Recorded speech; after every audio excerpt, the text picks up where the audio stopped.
बिस्मिल्लाहिर्रहमानिर्रहीम। अस्सलाम वालेकुम फोर्थ क्लास। कैसे हैं स्टूडेंट्स? मैं उम्मीद करती हूँ सब ठीक होंगे। चले बेटे उर्दू की बुक खोलें। बेटे तो हम पढ़ रहे थे राज सच्ची खुशी का। आपने इसकी रीडिंग की और अल्फाज मायने किए।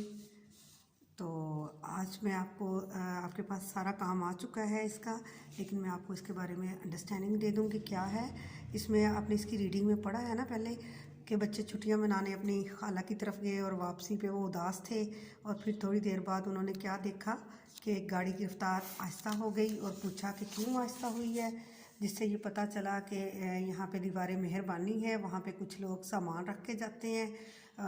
बच्चों को पता चला कि किस वजह दीवार मेहरबानी क्या होता है, कि कौन सा सामान यहाँ पे आता है। यही ना कि दूसरों की मदद करते हैं। दीवार मेहरबानी के पास जो लोग हैं जिनके पास ज़रूरत से ज़्यादा सामान होता है या दूसरों की मदद करना चाहते हैं ज़रूरतमंद लोगों की, तो वो उनके लिए वहाँ पे सामान छोड़ आते हैं ताकि जिसको ज़रूरत हो वो वहाँ से आके ले जाए। ठीक है।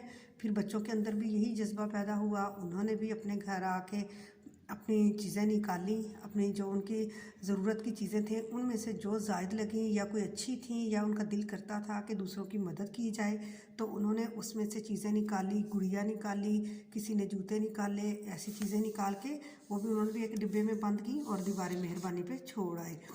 बेटे इससे यही सबक मिलता है कि आप लोगों ने भी ऐसे ही करना है। दूसरों की मदद करके इंसान को खुशी होती है, सवाब मिलता है। इससे अल्लाह ताला राज़ी होता है कि उसकी मखलूक की खिदमत की है किसी ने। ठीक है। तो अगर किसी को जिस तरह ज़िंदगी में किसी को आपकी ज़रूरत हो तो आपको चाहिए कि आप उसकी मदद करें, क्योंकि जैसे अल्लाह नबी पाक सल्लल्लाहु अलैहि वसल्लम का इरशाद है कि बेहतरीन शख्स वो है जो दूसरों को फ़ायदा पहुँचाए। इसलिए हमें क्या चाहिए, हमें भी इस तरह के कामों में, फलाही कामों में बढ़ चढ़ कर हिस्सा लेना चाहिए और अपनी चीज़ों में से कुछ चीज़ें दूसरों को दें ताकि अल्लाह ताला आपसे खुश हो। क्या आपने जो चीज़ आपको पसंद है आपने उसमें से कुछ हिस्सा अपने दूसरे मुसलमान भाइयों को दिया ताकि उनको आसानी मिले और उनका भी फ़ायदा हो जाए। ठीक है। इस तरह आपके जैसे आपके पास आपकी पॉकेट मनी होती, जेब खर्च आपको मिलता है ना, तो आपने उस जेब खर्च में से भी थोड़ा, अगर आपके किसी दोस्त को ज़रूरत है या बाहर किसी को ज़रूरत है, आप देखो तो आपको चाहिए कि उसको अल्लाह ताला की राह में ख़र्च करो को, और इससे आपको आपकी नेक नीयती ये हो कि इससे मेरा अल्लाह राज़ी होगा। ठीक है। तो ये आपने अपने अंदर पैदा करनी है ये सारी चीज़ें। इस सबक से हमें यही सबक हासिल होता है राज सच्ची खुशी का। ठीक है। तो चले हम एक्सरसाइज की तरफ चलते हैं। एक्सरसाइज है इसके पहले अल्फाज मायने आपके पास आ गए हैं, आपने इसको अच्छे से याद करना है। सवालों के जवाबात हैं और आगे है सवाल नंबर 2 है हमें क्या करना चाहिए। जैसे अब यही चीज़ें आपने खुद से करनी है कि किसी को भूख और प्यास लगी हो तो हमें क्या करना है, हमें उसकी भूख के लिए सामान पैदा करना है ना, उसको खाना देना है। जिस चीज़ की उसको भूख हो उसको खाना दें, प्यास हो तो उसको पानी दें। कोई बीमार हो तो क्या करना चाहिए, तो उसकी हमें तीमारदारी करनी चाहिए। उसकी दवा का, अगर उसके पास कोई बीमार हो ना तो जाके उसका पता ले ले। आपके नेबर में हो, आपका दोस्त हो, आपको चाहिए कि आप उसका जाके हाल चाल पूछें तो उसको खुशी महसूस होगी। किसी को पैसों की ज़रूरत हो तो उसकी पैसों से मदद करें, जितनी आपकी औकात है, जितने आपके पास पैसे हैं। ज़रूरी नहीं है कि आप ज़्यादा ही पैसे दो तो ही उसकी मदद होगी। जितने आपके पास हैं आप उतनी मदद कर सकते हो। रास्ते में कोई पत्थर पड़ा हो तो क्या करना चाहिए, रास्ते में पत्थर हो, कोई कांटा हो, कोई ऐसी चीज़ हो तो उसको रास्ते से हटा देना चाहिए, क्योंकि उससे आपको भी तकलीफ़ हो रही है और जो कोई और है तो उसको भी तो तकलीफ़ होगी ना। आप उसके लिए पत्थर हटा दोगे, किसी और के लिए सबका भला हो जाएगा तो अल्लाह आपसे राज़ी होगा। कोई गरीब नंगे पाँव हो तो उसको क्या करना चाहिए, उसको जूते देने चाहिए। आपके पास 2 जोड़े जूते के हैं तो आप एक उनको दे दें। ठीक है। इस तरह आपको सवाब मिलेगा। आगे है सवाल नंबर 3, दिए गए हरूफ मिलाकर अल्फाज बनाएं और इन्हें अपने जुमलों में इस्तेमाल करें। ये जुमले कापी पर लिखें। ठीक है। मैंने ये जो लफ्ज़ थे ये आपको इनके हरूफ बना दिए।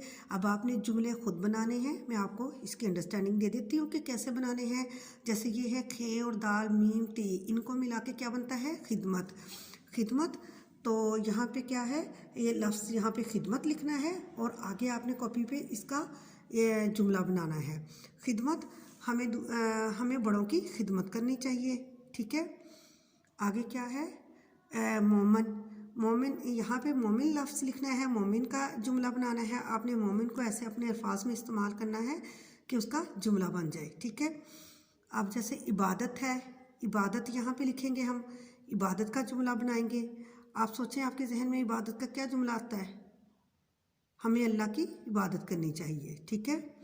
आगे है रफ्तार, रफ्तार, रफ्तार यहाँ लिखेंगे और फिर उसके बाद अगले नीचे जो है लाइन, उस पर आप उसका जुमला बनाएंगे। रफ्तार, गाड़ी की रफ्तार बहुत तेज़ है। आपने ये वाले जुमले नहीं बनाने, मैं आपको बता रही हूँ, लेकिन आपसे इससे मिलते जुलते हट के जुमले बनाने हैं, ठीक है, इन लफ्ज़ों का इस्तेमाल करके। मेहरबानी, यहाँ पे आप मेहरबानी लिखेंगे तो मेहरबानी का जुमला बनाएंगे क्या? मेहरबानी करके मुझे एक गिलास पानी दीजिए, या बराए मेहरबानी मुझे, जैसे आपने दरख्वास्त पढ़ी हुई है, लिखते हो आप दरख्वास्त, बराए मेहरबानी मुझे एक यौम की रुखसत अता फरमाएं। ये है ना, आप अपने प्रिंसिपल से ऐसे कहते हैं, तो आपने उनसे मेहरबानी करके, किसी से भी जैसे मेहरबानी करके मुझे पेंसिल दीजिए, या इस तरह आपने ऐसे इसके जुमले बनाने हैं, ठीक है। आगे है सवाल नंबर 4, पैराग्राफ में इसम की जगह ज़मीर इस्तेमाल करके पैराग्राफ दोबारा लिखें। ये पैराग्राफ है, मैंने आपको इसका लिख के दे दिया है। इसको मैं आपको समझाती हूँ कि इसम ज़मीर क्या होता है। कि जैसे ये देखें, लाहौर है, इसम है, लाहौर क्या है, इसम है, इसकी जगह इसम ज़मीर लगाना है। जैसे है मैं, आप, इस, उस, ये है जैसे बार बार लाहौर, यहाँ पे बार बार आ रहा है। लाहौर एक पुररौनक शहर है, लाहौर को ज़िंदा दिलों का शहर कहा जाता है, लाहौर के खाने, ऐसे बार बार लाहौर आ रहा है, इसम आ रहा है। तो हमने एक जगह पे लाहौर स्टार्ट में ले लिया, अब आप कहेंगे ये एक पुररौनक शहर है, तो कुछ समझ ही नहीं है कौन सा शहर है, कौन सा पुररौनक शहर है।